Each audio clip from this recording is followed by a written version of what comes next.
Il y a 3 jours de ça, j'ai ouvert plusieurs positions sur Aster et j'ai fait plus de 847 $ en à peine 48 heures. C'est pas de la chance, c'est pas du miracle, c'est pas des setups super complexes avec du ICT. Non, c'est un seul et même setup, celui que j'utilise depuis plus de 2 ans et qui me permet aujourd'hui d'être rentable. Dans cette vidéo, je vais te le montrer en entier, sans bullshit. Tu vas voir mon écran, tu vas voir exactement ce que je regarde, comment j'entre en position, quels sont tous les critères que je considère avant de rentrer en position. Tu vas également voir le timing, la gestion ainsi que la sortie. Mais avant ça, je veux te dire un truc. Si tu as déjà essayé le trading et que tu perds encore de l'argent, si tu as 15 stratégies dans ta tête et que tu ne sais encore pas laquelle utiliser, si tu ouvres TradingView et que tu ressens ce doute et que tu te dis dans ta tête, est-ce que c'est le bon moment pour rentrer? Cette vidéo va probablement tout changer dans ta façon de considérer le trading. Parce que le problème, c'est pas toi, c'est pas que tu es mauvais, c'est pas que tu manques de talent.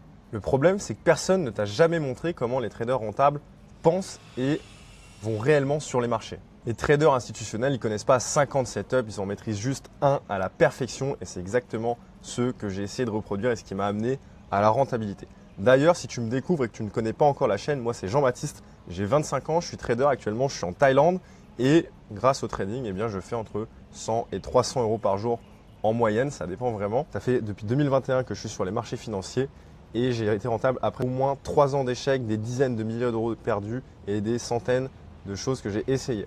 Donc mon but aujourd'hui, c'est de t'aider à éviter toutes les erreurs par lesquelles j'ai pu passer et de perdre beaucoup d'argent. Donc c'est parti, on va démarrer tout de suite la vidéo. Donc c'est parti, on est sur TradingView et je vais exactement te montrer quel setup je regarde, repère à chaque fois. Donc on va se mettre plutôt sur du 30 minutes. Moi je rentre quasiment tout le temps sur du 5 minutes, mais là comme ça va être plus parlant pour toi et tu vas voir que la stratégie que j'emploie elle est juste magnifique, c'est vraiment exceptionnel. Et tu vas voir que, alors des fois ça fait pas ça évidemment, mais l'objectif là dans cette vidéo c'est vraiment de te montrer la partie plutôt analyse technique, comprendre comment je rentre, comment je manage les positions, le sens dans lequel vont les actifs. Ça vient normalement d'abord, tu as déjà fait ton analyse, on appelle ça l'analyse fondamentale. Et une fois que tu sais dans quel sens tu veux prendre tes actifs, là comme tu peux le voir, ce que je voulais faire, c'était uniquement shorter. Et tu vois, il y a une position ici, une position ici, une position ici, une position ici, une position ici, que des shorts. Ok, là encore un short qui n'est pas passé. Et ensuite ici, j'aurais pu en reprendre un que je n'ai pas pris. Mais comme tu peux le voir, eh bien, j'ai mon biais, mon sens, je sais que, enfin je sais, je présume et je pense que Aster va aller à la baisse, donc je veux prendre uniquement des shorts. Maintenant, comment je fais pour rentrer? Bien là, ce que tu peux voir, déjà, c'est que moi, les indicateurs que j'utilise, c'est simple. Il y en a deux. Il y a les SMA 50 et 200 et le RSI. Donc le RSI, c'est l'indicateur de puissance et les Golden SMA, je m'en sers juste en tant que support et résistance pour venir ajouter de la confluence. Là, tu peux voir, par exemple, ici, c'était une zone dans laquelle je suis rentré. Cette SMA, il m'a servi. Et ici, le RSI, pareil, il m'a servi quelque chose parce qu'il y avait une divergence. Voilà, je regarde que ça. Tu vois, c'est pas complexe, tu vois. C'est vraiment simplifié et c'est ce qui fonctionne, c'est ma stratégie. Donc, là, tu vois, qu'est-ce qui se passe? Ici, tu vois, je repère qu'on a une tendance haussière alors qu'on commence au niveau du RSI, en 30 minutes, à baisser. Donc là, on va se prendre en 5 minutes pour que tu vois un petit peu mieux comment je rentre et comment je regarde. Donc, là, ce que je fais, c'est que je trace une trendline. Donc, pour tracer ta trendline, tu peux prendre le début. Tu ne vas pas commencer à partir d'ici, tu vas commencer à partir du début du mouvement.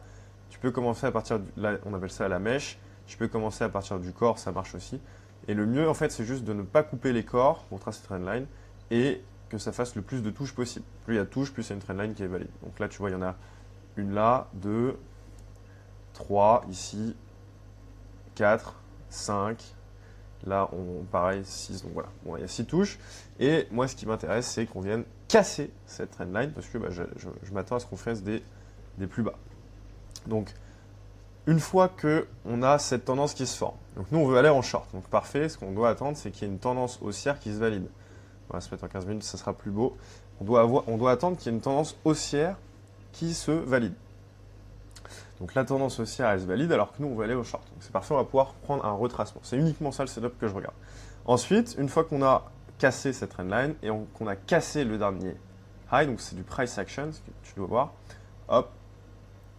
Donc là, tu vois, par exemple, je te simule les entrées des acheteurs et les entrées des vendeurs par ces petites flèches vertes. Donc là, les acheteurs rentrent en majorité. Ici, comme tu peux le voir, tout ça, c'est que des vendeurs qui rentrent. C'est pour ça qu'on forme des tops. Donc là, tu vois ici, boum, beaucoup d'acheteurs sur le marché. Ici, on vend, mais très très peu. Tu vois, on n'a pas une correction jusque-là. Donc là, il y a beaucoup de pression acheteuse toujours. Ok, super. Nous, eh ben, on ne va pas rentrer tout de suite. On va patienter gentiment. Ok, maintenant qu'on a ça, cet indicateur, pareil, boum, là, tu vois que, bah, en fait, on ne corrige toujours pas. On a juste quelque chose comme ça. Donc, ce que tu vas faire quand tu vois ce genre de choses, c'est patienter qu'on casse gentiment la ligne de tendance et qu'on vienne casser ce dernier plus bas. Tu vois. Donc là, je te l'ai mentionné par la flèche verte. Donc, si jamais on vient casser avec le prix ici, eh bien là, tu vas pouvoir rentrer, mais pas avant. Tu rentres pas avant, sinon tu peux te faire tout simplement stopper. Hein. Parce que si là, par exemple, le prix il fait ça, il casse la trendline et que tu rentres dès ici, bah, en fait, on n'a pas été cassé ce dernier plus bas. Parce que pour te l'expliquer plus en détail, à quoi ça correspond ce price action, eh bien, ici, quand on était à 0,1,3416, les acheteurs se sont dit c'est un bon prix, on rentre. Donc là, tu vois, boum, petit mouvement haussier.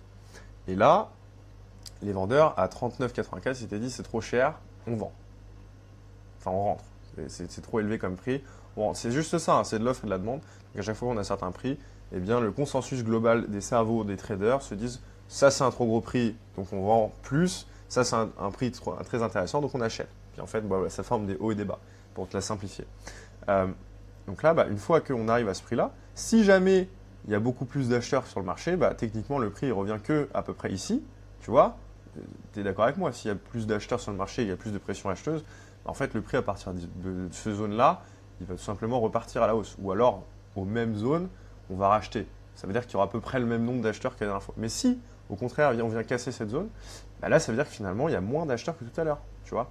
Donc, hop, encore un indice. En fait, toi, tu dois juste accumuler des indices. Aussi simple que ça. Donc là, boum.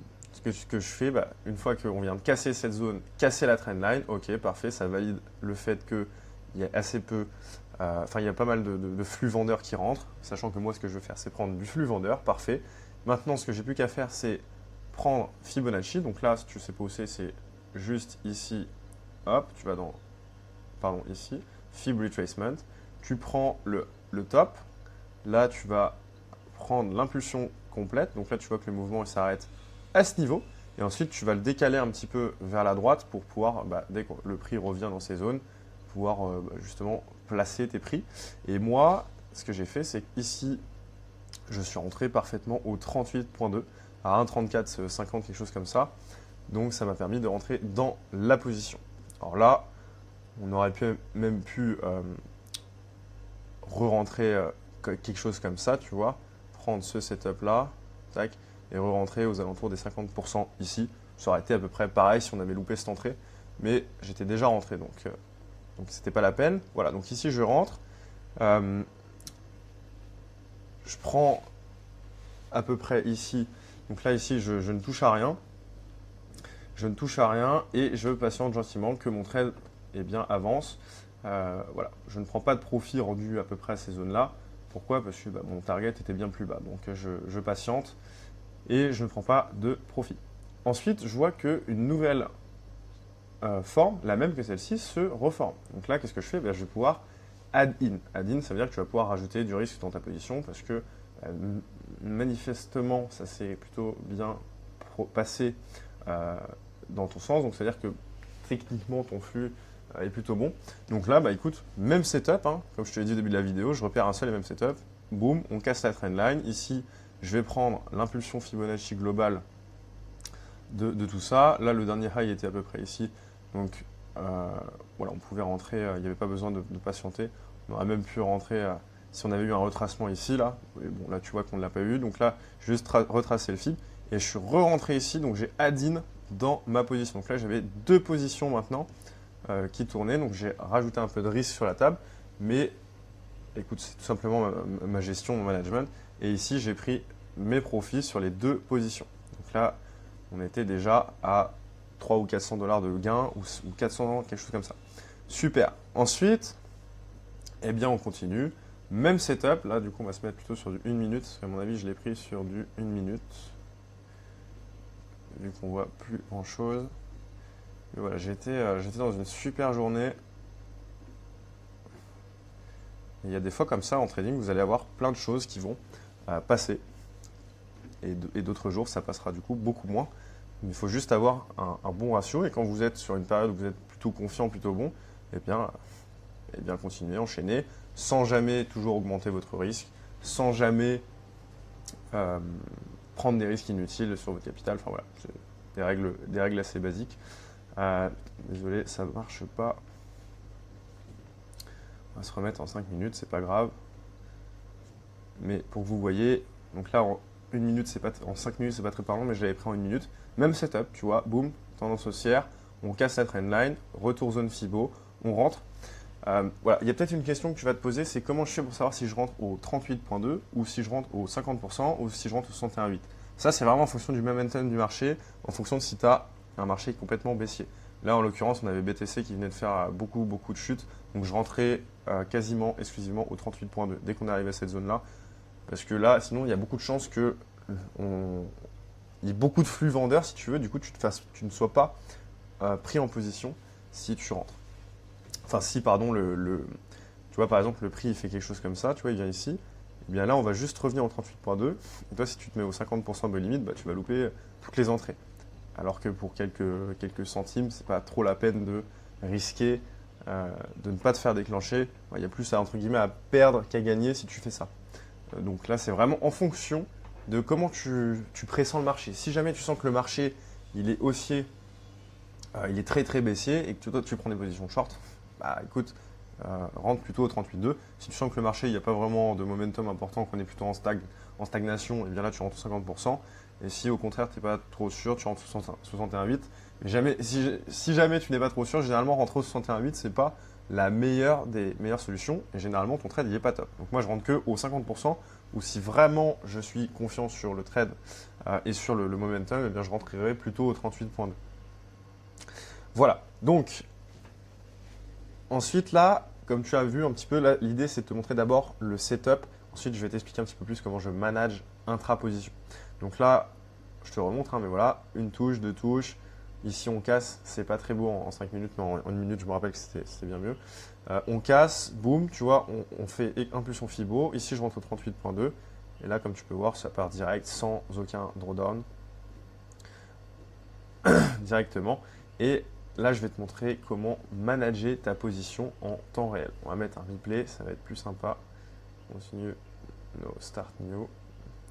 Donc là, tu vois, par exemple, ok, on va se mettre ici. Donc là, super. Ce que tu vois, c'est que moi, je patiente ici. Là, j'attends en fait, quand on est dans cette zone, j'attends que le prix revienne dans les 38.2. Je rentre pas avant. Donc là, hop, qu'est-ce qu'il fait? Le prix, il est revenu. Super. On va mettre en x1. C'est peut-être mieux comme ça. Ouais. Donc là, ce que tu vois, c'est que le prix va direct. Donc là, c'est en 5 minutes. Donc 5 minutes, tac, tac, en à peine 1 heure ici, on est déjà rendu à 2,5 R, quelque chose comme ça. Donc là, maintenant, comment je fais pour manager ma position? Où est-ce que je prends des profits ou pas? Ou est-ce que je laisse au contraire du temps? Eh bien, la réponse, elle est non. Je vais manager ma position lorsque je suis à l'intérieur de la position. Donc là, ce que je fais, c'est que par exemple, déjà, je mets des alertes absolument partout. Et ensuite, ce que je fais, c'est que je veux toujours rester dans un risk-reward de 1 pour 1 minimum. Parce que je n'ai pas envie de risquer plus d'argent et de redonner plus d'argent au marché que je peux en gagner. Tu vois, c'est complètement con. Alors des fois, oui, ça va cutter plus les profits que j'aurais pu faire, mais par rapport au backtesting que j'ai fait avec mon propre track record, je suis plus rentable à faire cette strat. Donc je le fais, tout simplement. Donc voilà, l'idée en fait, c'est quand tu es dans un trade et qu'on arrive à ce niveau-là, là, à 1,1539, est-ce que tu rentrerais? Est-ce que tu rentrerais maintenant en short? Bah, si la réponse elle est non, bah ok, super. Parce que, en fait, si jamais tu modifies pas ton stop loss, voilà dans quelle situation tu te mets. Genre si le prix est arrivé là, tu es prêt à gagner 36 € pour en risquer d'en redonner 100 au marché, tu vois. Donc c'est pas du tout smart. Donc moi l'idée c'est que pendant que je suis dans la position, je vais toujours manager avec mon petit dessin de short pour pouvoir manager. Donc là, tu vois, hop, eh bien, on est là, rendu là. Donc là, ce que je fais maintenant, c'est que je remets mon truc à 1 pour 1. Et là, ce que tu peux voir, c'est que, hop, je me fais sortir. Donc, je prends des profits à ce niveau. Est-ce que c'est grave? La réponse, elle est non. La réponse, elle est même, c'est super, parce que si jamais tu es dans le cas où le prix va faire quelque chose comme ça, tu vois, et que tu n'as pas bougé ton SL, bah en fait, tu vas redonner tout au marché, alors que tu avais gagné tout ça. Alors que moi, tu vois, bah, au moins, j'encaisse tout ce profit. Alors certes, j'avais ça en plus, mais bon, c'est pas très grave, tu vois. Et certes, j'aurais pu aller générer tout ça, mais au final, je sais jamais. Et en fait, en tant que trader, tu dois être humble. Tu dois te dire, je ne sais pas. Je ne sais pas ce que je ne sais pas, je ne sais pas ce qui va arriver. C'est pas parce que le marché a déjà fait ça une fois qu'il va le refaire. Faut que tu dises une chose, c'est que les patterns aussi, c'est quelque chose qui est marrant, mais on dit toujours, ouais, il y a un épaule tête épaule, donc là, c'est sûr, ça va baisser. Alors, épaule tête épaule, c'est avant tout déjà du price action, voilà. Mais ce qu'il faut que tu comprennes, c'est que les marchés, c'est une somme de cerveaux, de traders et de robots et d'algorithmes. Ok. Donc, il n'y a jamais, au grand jamais, deux moments dans le présent où il y aura le même nombre de personnes qui auront le même nombre de cash sur la table, avec la même psychologie, avec exactement le même... Enfin, faut juste que tu comprennes que là, les bougies que tu vois sur le marché, c'est la somme totale de l'argent acheté et vendu par la somme totale du nombre de traders qui est sur les marchés. Donc il n'y a pas le même nombre de traders sur les marchés le 21 novembre 2025 que le 21 novembre 2003, que le 21 novembre 2026. Tu vois ce que je veux dire? Donc ça ne sera jamais pareil. Jamais il y aura le marché qui fera la même chose. Donc il faut que tu t'enlèves cette idée de la tête que c'est sûr. Non, c'est pas sûr, tu sais jamais. Donc en fait, tu as un plan et tu le respectes. Ok, c'est aussi simple que ça. Donc là, tu vois, je me fais sortir. Hop. Et là, ce que tu peux voir, c'est que, bah, remarque, bonne nouvelle, parce que finalement, le prix repart là. Et moi, tu vois, j'ai sécurisé des profits ici. C'est pas grave, après, dans tous les cas, j'ai pris mes profits ici. Et hop, le setup se représente. Bah super, on va pouvoir rentrer de nouveau. Donc là, tu vois, ce que je fais, c'est que, pareil, hop, je prends impulsion Fibo de tout ce mouvement-là. Boum. J'ai add-in, et là, tu vois, bah, là, il est parti direct. Hein, j'ai même pas eu le temps. Et là, ici, j'avais pareil, j'avais sécurisé des petits profits. Donc, voilà comment j'ai fait 871 $ sur Aster en 2 jours, donc avec toutes ces positions. J'aurais même pu en reprendre une il y a 1 ou 2 jours, mais j'étais focus sur ENA. Et je vais te montrer d'ailleurs que ça marche pas à tous les coups, cette stratégie évidemment, parce que là, je t'ai montré que du bleu, mais il faut que tu comprennes qu'il y a aussi du rouge. Là, tu vois, par exemple, ici, je me suis fait sortir ici, ici, ici et ici. Donc là, je suis à 4 pertes sur ENA. Et en plus de ça, ce que tu peux voir, c'est que ici, je me suis fait sortir à 3 centimes. Donc on a été chercher mon stop loss, puis après, bah, on a été chercher mon TP dans la même journée, alors que je suis rentré ici il y a 4 jours, le 26 novembre. Au moment où je te fais cette vidéo, on est le 1er décembre. J'aurais dû être un tout petit peu moins gourmand, tu vois, vraiment à rien, hein, à rien on s'est fait sortir. Mais comme tu peux voir, voilà, parfois tu vas te faire avoir, parfois tu vas te faire sortir. C'est comme ça, il faut que tu l'acceptes. Et parfois tu vas te faire sortir comme ici. Est-ce que je suis en mode, bon, bah, je suis pas rentable finalement, je suis pas bon, parce que j'ai perdu les 4 derniers trades sur ENA? Bah, la réponse elle est non. La réponse elle est que je continue toujours à prendre des positions sur les actifs, et en fait j'ai juste à continuer, je sais que je suis rentable au final. Voilà pour cette vidéo, j'ai pas mal expliqué de choses dans cette vidéo. J'espère que ça t'a aidé, j'espère que déjà tu as compris le setup que j'utilise, que tu vas pouvoir le reproduire.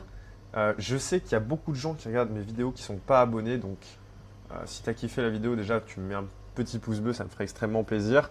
Et surtout, bah, que tu t'abonnes, si ce n'est pas encore le cas, abonne-toi à la chaîne.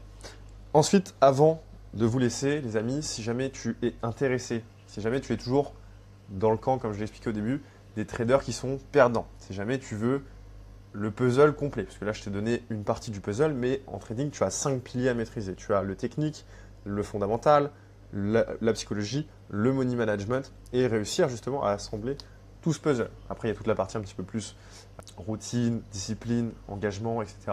Donc ça, voilà. Tout ça je l'ai condensé dans un seul et même accompagnement que je fais en one-to-one, en coaching. Si jamais c'est quelque chose qui t'intéresse, je vais condenser cet accompagnement en 7 jours. 7 jours pour passer de trader frustré qui n'arrive pas à être rentable sur les marchés à trader rentable avec un accompagnement qui va durer ensuite 6 mois. Mais le process durera uniquement 7 jours pour que tu deviennes rentable. Ça y est, je viens de tourner ça. Ça faisait quelques mois que j'étais dessus à fond. Donc si jamais c'est quelque chose qui t'intéresse et que tu veux qu'on échange par rapport à ça, par rapport à ta situation, j'ai que 4 places mensuelles. Donc pareil, je ne peux pas prendre n'importe qui, je ne peux pas prendre tout le monde. Parce que il faut que je garde un niveau assez important de qualité dans mes suivis. Donc si jamais tu es assez motivé, engagé et que tu as envie de changer maintenant tout de suite ta situation et passer de trader perdant à trader rentable, eh bien tu peux remplir le calendrier. Je vais te mettre un lien dans la description. Tu peux également rejoindre mon Telegram. Le Telegram, tous les jours, je te fais un rapport fondamental où je te dis ce que je pense par rapport au marché, etc. Donc si tu veux le rejoindre gratuitement et profiter de ce rapport fondamental, tu peux rejoindre mon Telegram, c'est totalement gratuit. J'espère que tu as kiffé cette vidéo. Si jamais c'est le cas, eh bien, laisse ton commentaire. Sinon, on se retrouve plus tard. Ciao!